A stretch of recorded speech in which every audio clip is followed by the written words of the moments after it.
Bonjour et soyez les bienvenus dans ce nouvel épisode du Serein. Pour cet entretien, Anne m'ouvre sa porte et c'est le soleil qui entre avec elle. Écrivaine, elle a signé un premier ouvrage sur les méditations contemplatives et la cohérence cardiaque. Mais avant toute chose, un thé. Alors on s'installe dans le salon, on discute. Les enfants, l'école, la météo, la vie qui file. Et puis, distraitement, le micro se glisse dans la conversation. Ni vu ni connu, on passe du quotidien à l'essentiel sans même s'en apercevoir. Comme deux amis qui dérivent vers ce qui compte vraiment. Pas de problème, voilà, tu te mets comme t'as envie, comme t'es à l'aise. Ah oui, bah attention, viens, on va se mettre sur le canapé. Ouais. Tu prends du sucre ou pas? Non, merci, ça va. Alors la machine là qui file... Non, je l'entends pas. S'arrêter, hein. Mais je l'entends pas ça, je l'entendais quand on était là-bas, mais là du coup j'entends plus. Sauf si c'est le moment où elle va quitter pour dire que... Entrez dans l'univers chaleureux et sensible d'Anne. L'interview commence. Enfin, elle a déjà commencé en fait. Bienvenue dans Voir par cœur. Je suis spécialisée dans la relaxation. Et donc moi je viens d'emménager dans le secteur depuis 1 an et demi à peine.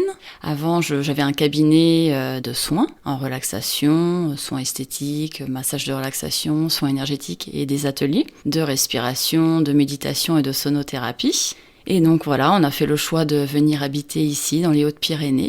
Et donc depuis, je n'ai pas remonté un cabinet, mais l'envie a été de faire autre chose. Et d'où mon guide pratique qui vient de sortir. Méditation contemplative, exercice de cohérence cardiaque. Est-ce que tu peux nous dire ce que c'est que la cohérence cardiaque ? En fait, c'est une manière de respirer pour effectivement mettre en symbiose le cerveau et le cœur. C'est une technique de respiration profonde qui permet de réguler le système nerveux autonome, qui permet de réguler les émotions, qui permet énormément de choses pour en fait le bien-être du corps émotionnel et de l'esprit. Qu'est-ce qui t'a poussé à écrire sur la cohérence cardiaque ? Alors en fait c'est un peu particulier puisque à la base ce livre je l'ai fait pour moi. C'était pas du tout dédié à la base à être diffusé. Et c'est qu'en fait voilà moi je pratiquais donc des ateliers de méditation, de respiration profonde et j'aime pratiquer en fait la cohérence cardiaque dans ma vie. Et je me suis dit et si je me faisais une sorte de PowerPoint avec des visuels inspirants, donc des photos que je prends dans la nature, pour allier à ma méditation du quotidien via la respiration. Je pratique beaucoup la méditation et j'en suis venue au fait que celle que je préférais, c'était la méditation contemplative. Et la méditation, les yeux ouverts à contempler, je trouve, apporte une vibration beaucoup plus haute et permet vraiment donc de se reconnecter à son cœur et de pouvoir vibrer la joie et de trouver la paix. Donc j'ai eu à la base cette envie-là de le faire pour moi. Et petit à petit, donc j'ai agrémenté mes photos par l'exercice de respiration. Et puis après, on est venu des phrases intuitive et par la suite j'ai commencé à en parler autour de moi et certains m'ont dit mais moi j'aimerais bien en avoir un, tu peux pas m'en imprimer un. Donc je me suis dit alors pourquoi pas en imprimer quelques-uns. Et puis donc après je me suis dit il va falloir que je mette quelques explications, mais je voulais pas rentrer dans un livre vraiment avec trop d'explications parce que de toute façon moi ce que je voulais c'était vivre l'expérience. Parce que les explications sur la méditation, la contemplation, la cohérence cardiaque, il y a déjà énormément de sites internet ou de livres qui expliquent très bien comment ça fonctionne. Moi, ce que je voulais, c'était de la pratique, parce que rien ne vaut l'expérience. L'expérience permet justement d'atteindre un état vraiment profond de relaxation, de connexion au cœur, à son intuition, vraiment au divin en soi. Alors que si on ne fait que lire des explications, on reste en fait dans notre mental. Et c'était surtout pas ce que je voulais. Est-ce que tu peux nous dire exactement ce que tu ressens quand tu prends une photo ? Qu'est-ce qui te donne envie de prendre ce moment en photo ? Eh bien, c'est la beauté de l'instant. Capter l'énergie du moment. parce que j'adore faire des randonnées, me balader dans la nature, ça me nourrit énormément. À chaque instant, quand je vois une fleur, un animal, un paysage, je suis là, oh, c'est trop beau en fait, ça vient faire vibrer mon cœur, je me sens en joie et donc j'ai trop envie de capter ce moment présent parce que je me dis c'est tellement incroyable et tout ce que en fait la vie nous offre.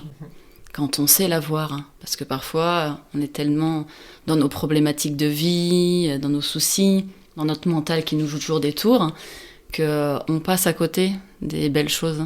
La beauté, elle est là, elle est partout autour de nous, ainsi qu'en nous. Comment tu pratiques cette cohérence cardiaque? C'est une histoire de souffle, une histoire de temporalité, vraiment de tempo. Comment tu expliquerais ça à quelqu'un qui ne sait pas du tout ce que c'est? En fait, effectivement, il y a une histoire de rythme. Donc après, on peut effectivement juste en conscience poser son intention, son attention également sur son souffle pour respirer de manière profonde et plus lente. Après, il existe différentes méthodes.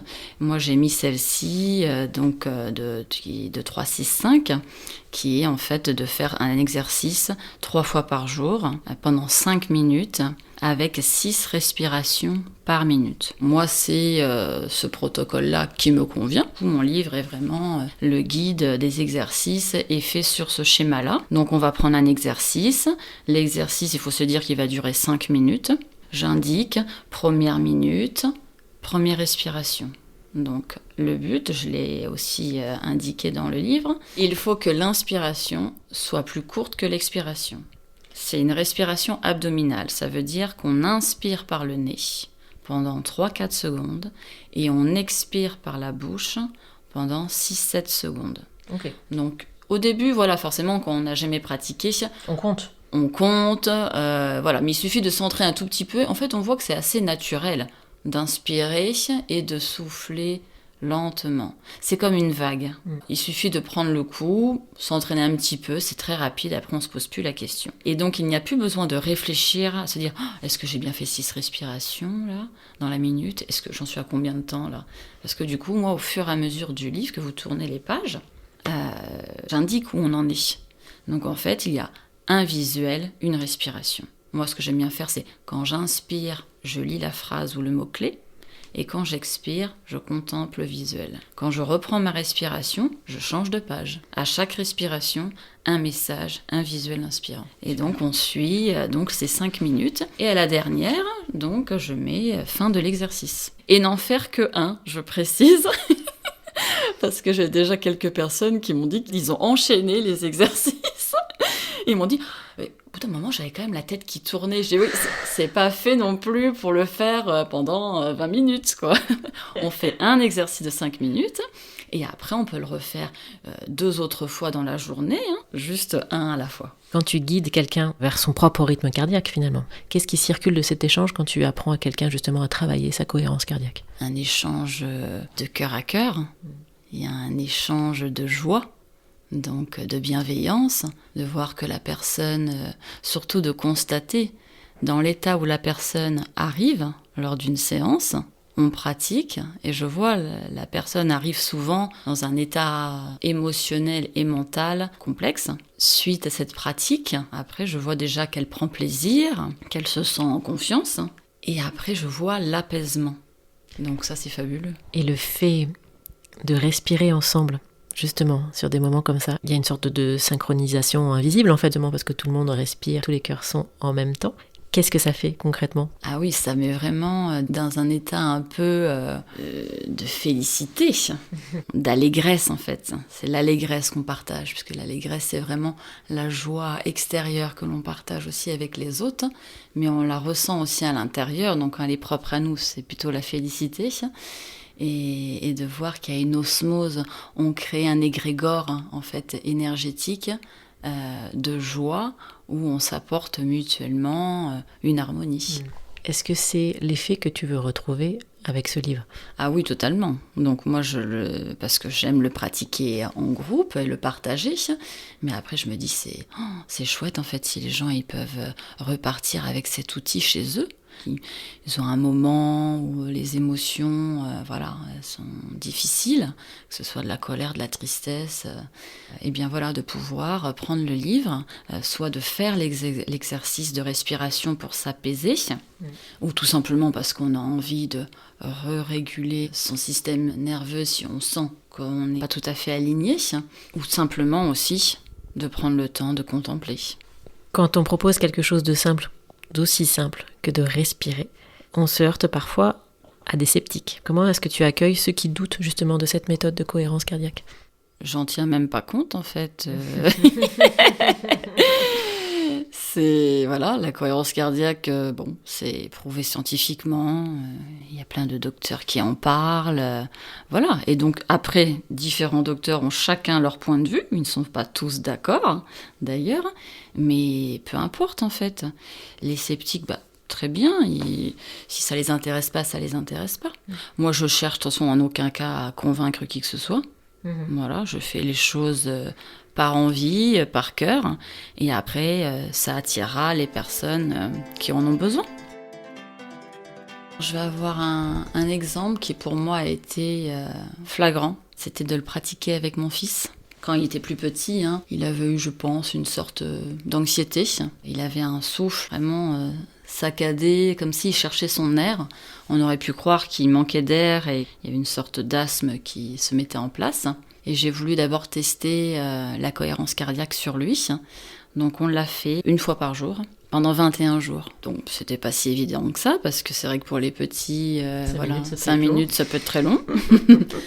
Mais bon, on a réussi. Le fait de s'y tenir, au bout de ces 21 jours, même déjà un peu avant, mais on l'a fait jusqu'au bout, ça y est, c'était terminé. Donc je pense qu'en fait, qu'il avait... son système nerveux autonome devait être un peu perturbé par ses émotions. Et c'est merveilleux parce que ça a été fini. Les 4 premiers exercices sont vraiment tournés comme une vague.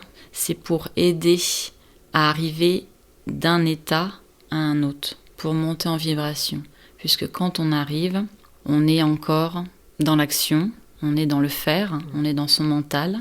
Donc là, c'est pour apprendre à se poser. Et afin de terminer en remerciant par la gratitude. La gratitude est une vibration très élevée et qui est importante de nourrir au quotidien.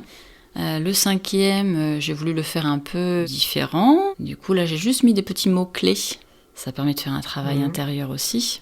Et donc, après, pour ceux qui veulent aller plus loin, qui sont sensibles à l'énergétique, j'ai fait un dernier exercice tout à la fin, donc pour aller chercher cette harmonisation énergétique en nous, par la contemplation, par la respiration, mais on peut aussi prendre le temps donc déchanter les mantras qui permettent aussi de stimuler le nerf vague. J'ai aimé aussi, comme j'ai indiqué, parsemer des petites graines de lumière. Ce sont des affirmations positives.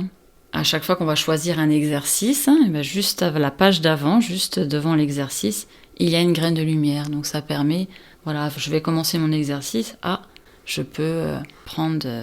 le temps de lire, de comprendre cette graine de lumière, de voir comment elle résonne en moi. Et ça permet déjà de se poser et de commencer ensuite l'exercice.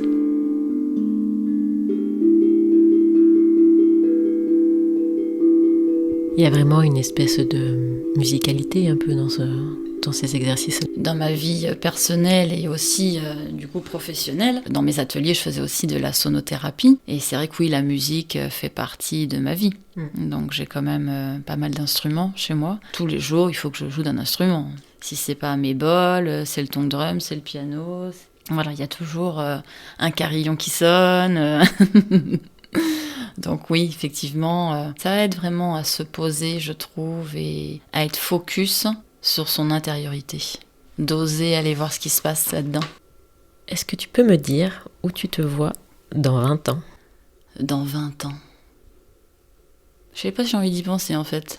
Dans 20 ans, je serai à la soixantaine, bon. Waouh. Je pense que je vais laisser plutôt l'ouverture de me dire mais comment ma vie pourrait être encore plus incroyable que cela dans 20 ans ? Quelles possibilités pourrais-je créer dans 20 ans ? Dans quel monde merveilleux je pourrais vivre à ce moment-là ? Je vais plutôt laisser la porte ouverte. Ça va. Merci beaucoup, Anne. Écoute, merci avec toi, c'était avec joie. Ce livre, Anne l'a d'abord écrit pour elle. Ses mots, ses photographies, son chemin intime. Puis est venue l'évidence. Pourquoi ne pas le partager ? On le lui demandait. Elle a dit oui. Premier défi relevé. Le deuxième, faire circuler tout ça, en parler, toucher des lecteurs. Défi en cours. Et le troisième, il se dessine déjà. Un nouveau livre sans doute. En attendant, il reste cette générosité, cette chaleur d'une femme qui accueille sans filtre, mais plus de thé. Merci d'avoir écouté cet épisode du Serein. Dans nos vallées, des gens créent, rêvent et bâtissent un demain meilleur. Je leur tends le micro, vous leur donnez de l'écho. Ce podcast, il vit par vous et par vos partages. Merci de le faire résonner.